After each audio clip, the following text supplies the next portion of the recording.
Welcome to the Banker Lamp. Please enjoy the video.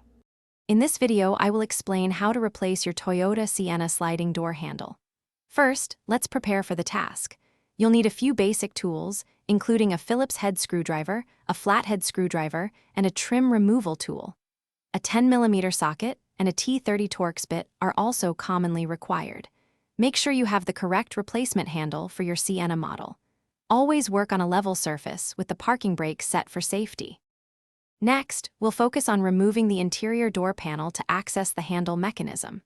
Begin by locating and removing any screws, which are sometimes hidden behind small covers or within the cup holder area. Then, using a trim removal tool, carefully work your way around the panel's edges to release the retaining clips.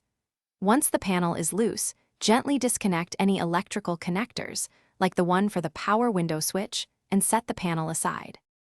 Now it's time for the actual handle replacement. You'll need to remove the bolts holding the old handle in place, often requiring a 10mm socket. Once the bolts are out, carefully disconnect the cables and linkages from the old handle.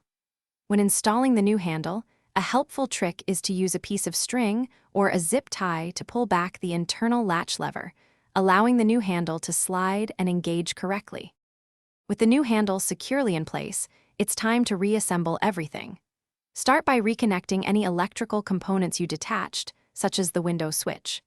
Then, carefully align the interior door panel and press it firmly into place, ensuring all the retaining clips snap back securely. Finally, close the door and test the new sliding door handle multiple times to confirm it opens and closes smoothly and reliably. Thanks for watching. If this was helpful, leave a like and consider subscribing. See you next time.